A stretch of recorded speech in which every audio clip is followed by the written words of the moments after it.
Well, Jim, next time we get together, you'll be sporting one of these missile badges yourself. Your countdown started ready, boy. Sure looks that way. But I've been a bomber man so long that it's just not going to be easy. Changes never are easy. We've both been through enough of them over the years to know that. Yeah, and it's taken me more years than I like to recall just to keep up with aircraft. Now they're throwing a missile squad into my lap. What do I know about missiles? You learned, Jim. It wasn't too many months back that I was standing in your shoes. I learned. I had to. Now it's my turn, huh? Yours and a lot others. One thing's certain. The ballistic missile's here to stay. Accept that fact. Well, maybe things will fit into place a little easier. Anyhow, good luck, Jim. So long, Ed.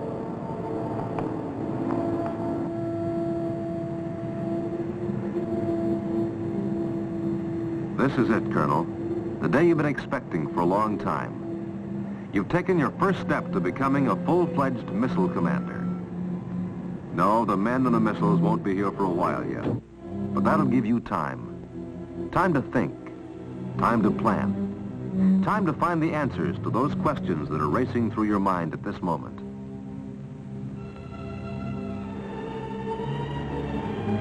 There she goes. Just another jet taking off from a base that's become as familiar to you as your own backyard. But you can expect to see some mighty unfamiliar things around this backyard in the next year. Yes, you'll see more changes than you ever dreamed possible.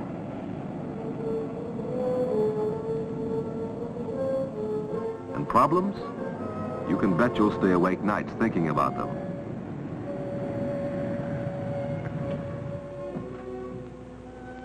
But you've managed to lick problems before. And whether you realize it now or not, you'll find yourself relying on this past experience to lick the so-called bugaboos associated with the ballistic missile. Let's look at a ballistic missile.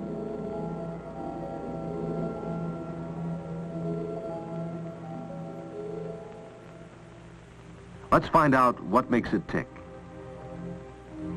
Not just any missile, but the Atlas Intercontinental Ballistic Missile, the particular one you'll soon be concerned with. This is Atlas, no longer yesterday's test rocket, but a part of SAC's deterrent force today. A 1.5 stage, 132-ton ballistic device, now fully operational after an evolutionary background of more than 50 years of powered flight. Its lightweight stainless steel airframe houses a baffling network of wires, ducting, and delicate instruments.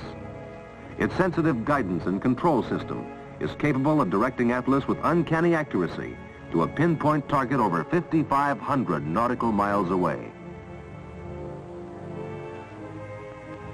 And these sophisticated high-performance rocket engines combine to produce an entirely new breed of vehicle.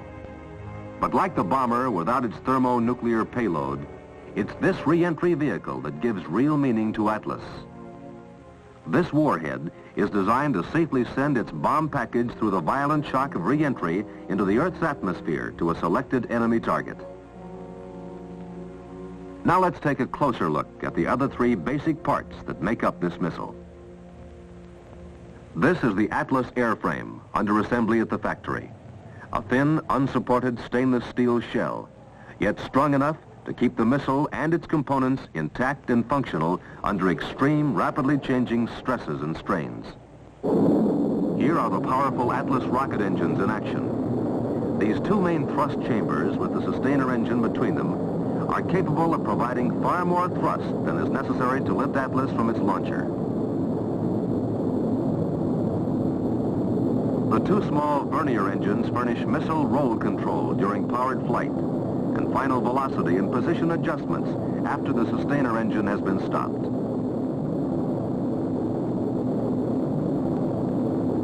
All Atlas engines are in operation during the boost phase, lasting approximately 130 seconds. When the booster thrust section is jettisoned, the sustainer and verniers continue to perform. At a program point, the sustainer shuts off, and only the vernier engines continue to operate, allowing ground guidance to make any final adjustments in the missile's course and velocity.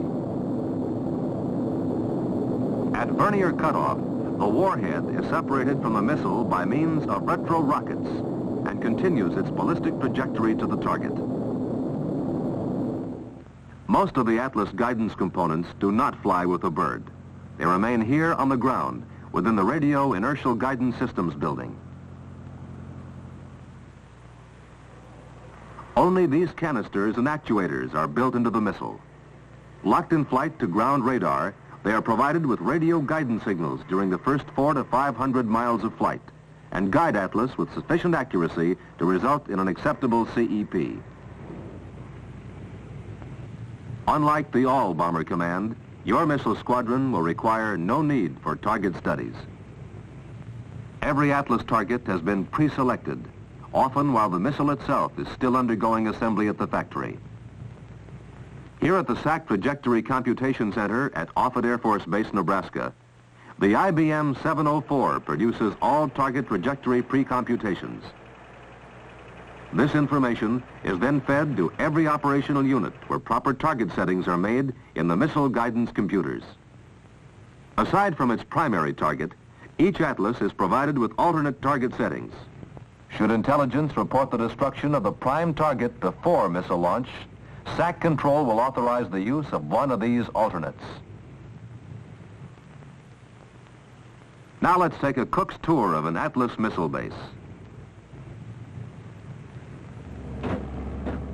For many months, the once quiet prairie has echoed to the rumble of giant steam shovels and earth movers.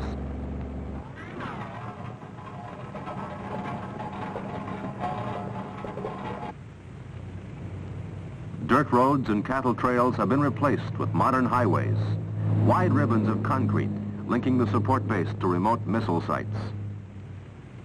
Here, construction crews work round the clock, giving real shape to technical facilities, which 10 years ago existed only in science fiction.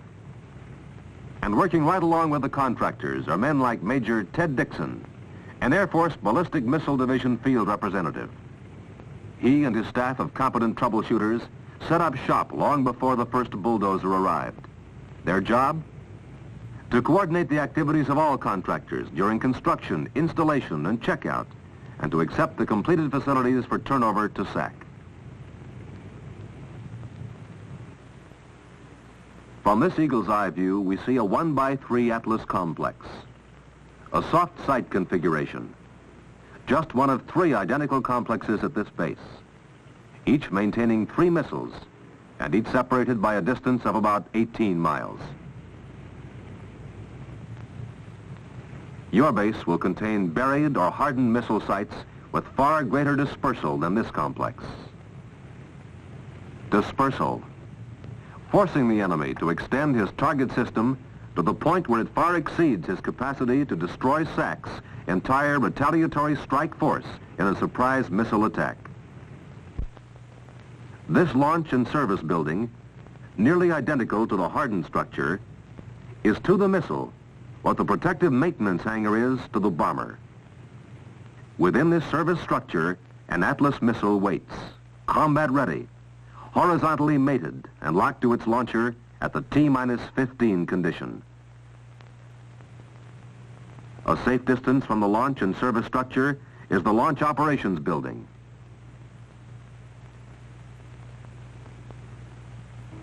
Inside its main operations room, the launch control officer and his crew, working in shifts, maintain continuous 24-hour duty at their panels, ready to instantly begin an active countdown. From his raised platform, the launch control officer can observe all activities within the control room. The status panel in front of him tells at a glance the condition of the missile and its associated support equipment. With the command to launch, an active countdown begins. The roof of the launch and service building rolls back automatically.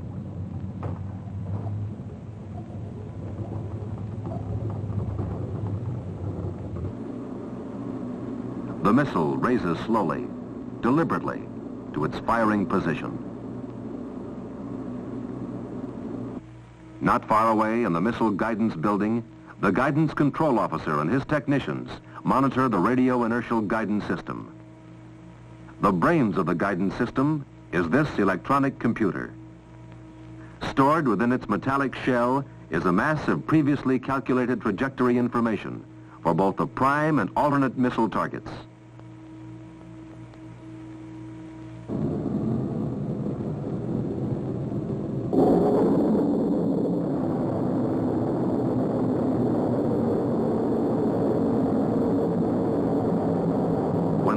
is launched, surface radar equipment tied to the computer measures speed, rate of change, and position of the missile.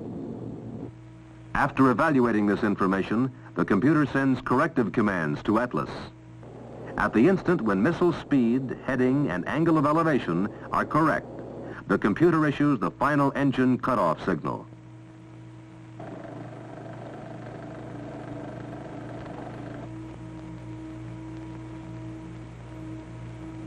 Atlas is now free from all guidance controls, and the computer is free to send another Atlas to its destination. Although most of your missile facilities will be found many miles from the support base, there will still be some new buildings you can see right from your office window. The squadron maintenance area, for example, an immense structure of steel and concrete, and first stop for each Atlas arriving at your base. Inside this vast building, every system and subsystem of each missile must be periodically checked out, tested with routine regularity to maintain operational readiness. Comprising the major portion of this weapon checkout apparatus is APSHI, Automatic Program Checkout Equipment, an electromechanical brain designed to initiate test sequences and to evaluate all test results. With each measured rhythmic tick and each flash of a panel light, a specific test is being performed. But electronics plays other roles in maintaining efficient missile support. Even the ancient art of logistics is now performed by remote control. The Weapons Systems Manager at Norton Air Force Base, California, has absorbed all supply responsibility, making this new and improved logistic capability a dream come true for the missile commander. Located here is the nerve center of missile logistics, the Electronic Data Processing Equipment, commonly known as EDP.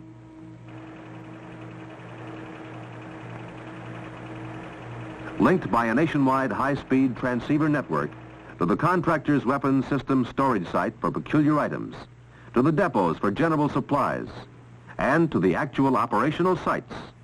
This equipment fulfills the missile logistic requirement of immediate and direct movement of supplies.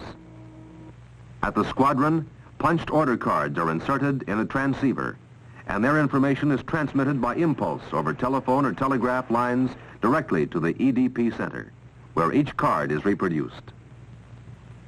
In order to further speed up the operation, the coded card information is transferred to tape.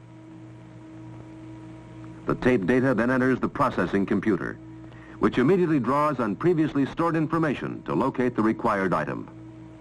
Along with hundreds of other items, the tape passing through the electronic computer at this moment contains an order for one Atlas of Stainer engine, a replacement for the squadron's 10th missile, irreparably damaged due to a pressurization malfunction. Within minutes, EDP has alerted the contractor. One Atlas engine coming up. Complete missiles, however, are programmed into the supply system long before the site has reached final construction. Beneath a silver cloak of security, the missile leaves the factory aboard its handling trailer. It's a space-age paradox that Atlas, designed to soar through the heavens at ultrasonic speeds, must begin its first journey by land, slowly moving along the highways to the Air Transportation Center. At the airfield, the missile is cautiously maneuvered through the clamshell doors of a C-133 and airlifted to the missile support base.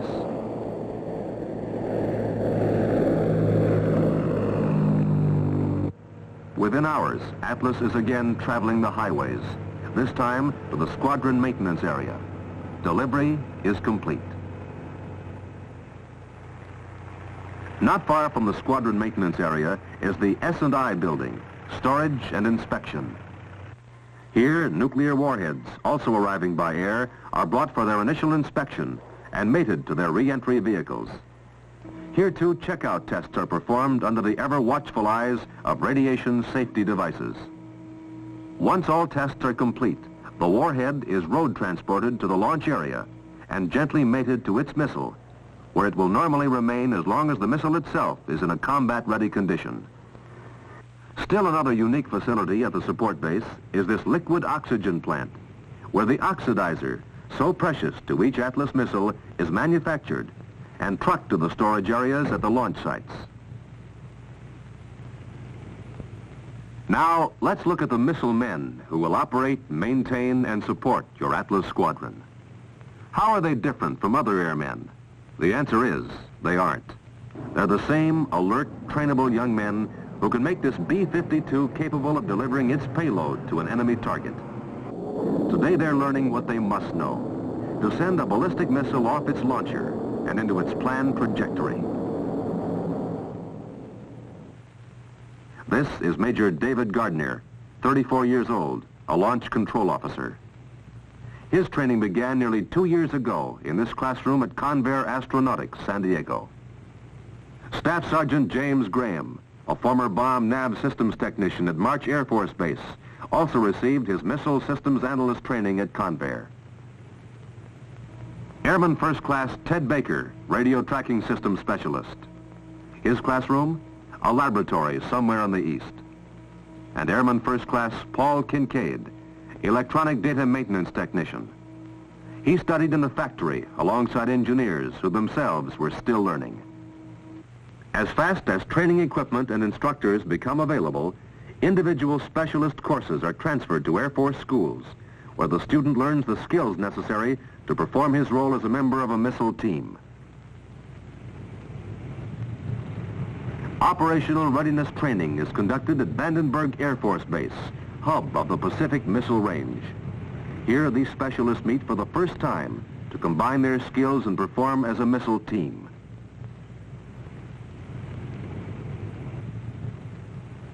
Here, the individual training of the operational, maintenance, and support personnel is put to the test. Here, they are required to perform in precise sequence all operations from the birth of the missile to its death somewhere high above the Pacific Test Range.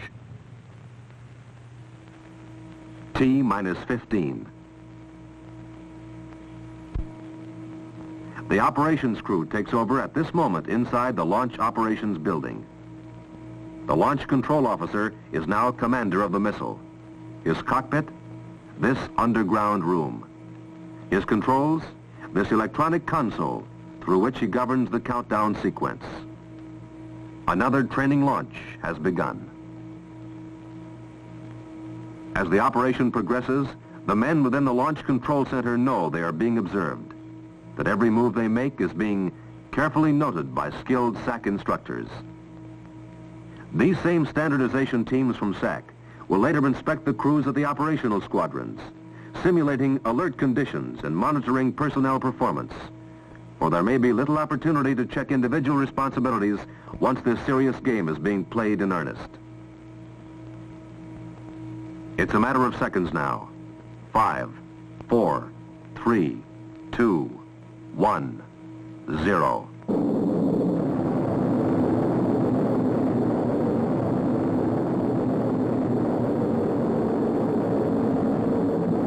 A flawless countdown, a perfect firing. To every man who participated, today's successful launch means one thing: graduation. But training for the missile man never really ends. Twice each year, crews return to their alma mater, to Vandenberg, for combat training launches. Under the unit proficiency training system, a part of the missile inventory is annually launched in order to keep these crews combat ready. Missile men are also kept up to date in the field of safety.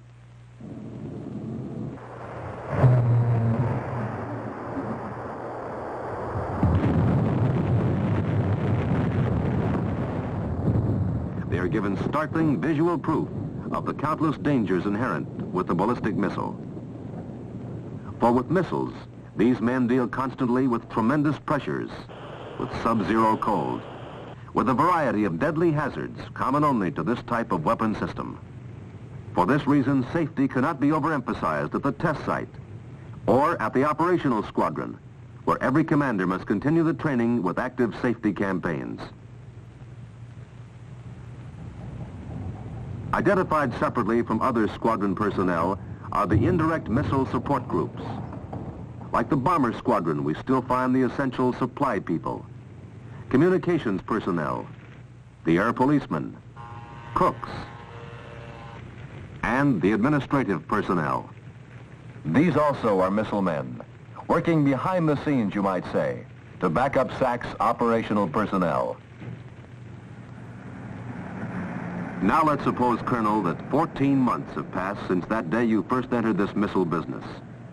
As we promised, you now have the missiles, the men, and the ground support equipment, a fully operational squadron. And let's suppose that this is not just like any ordinary day, but a day the free world prayed would never come.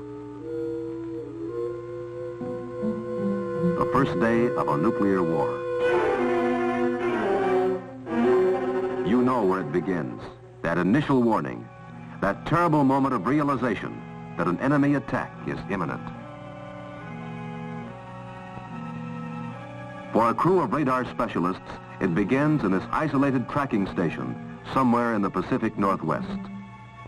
For Airman Second Class Jerry Williams, it begins behind this transparent intelligence map at the North American Air Defense Command Center at Colorado Springs. For SAC's Commander-in-Chief and his staff, it begins in the heart of Nebraska's farm country, in a building unlike any other building in the world. We are now 45 feet beneath the surface of the earth. This is SAC's underground command post, a bomb-proof, radiation-proof, communication and trajectory center. From here, the global activities of the Strategic Air Command are about to be directed. Repeat, this is a yellow alert. NORAD reports 80 unidentified targets. 20 are in Sector Romeo 4 on a southeasterly heading, range 320. 12 are in Sector Romeo 5. This is Igloo. I'm tracking a large unidentified flying force on a penetration course at 30,000 feet. Angel to Snowcap tracking. Come in, Snowcap. Snowcap to Angels. Unidentified, still on course. Estimated time of arrival at point of penetration, 14 hours, Zulu. This is the Air Force Command Post.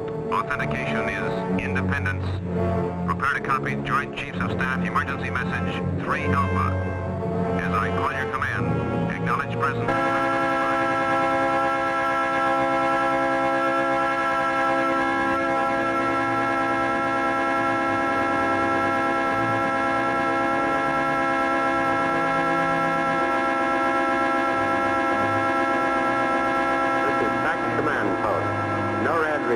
Positive penetration through sectors Sierra 2, November 6, and Romeo 4. All SAC forces now in condition red. Repeat, condition red. SAC's mixed force goes into operation.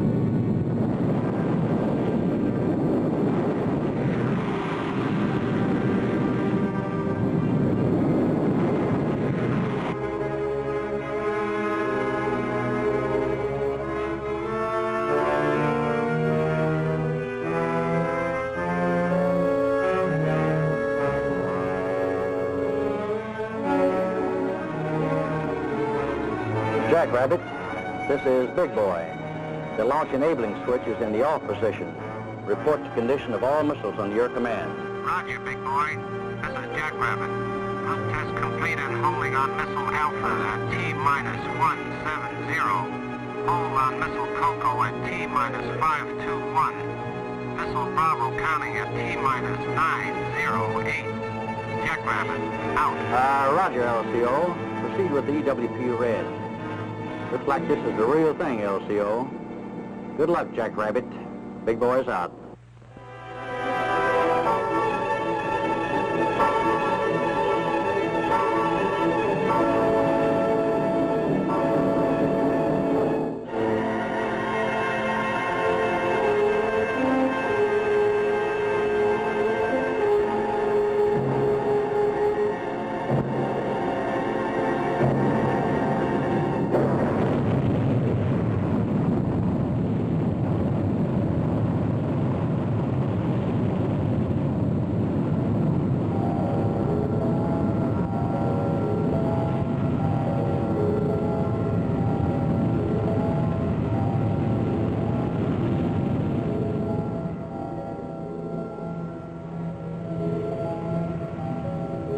Yes, Colonel, this is going to be a big part of your world soon.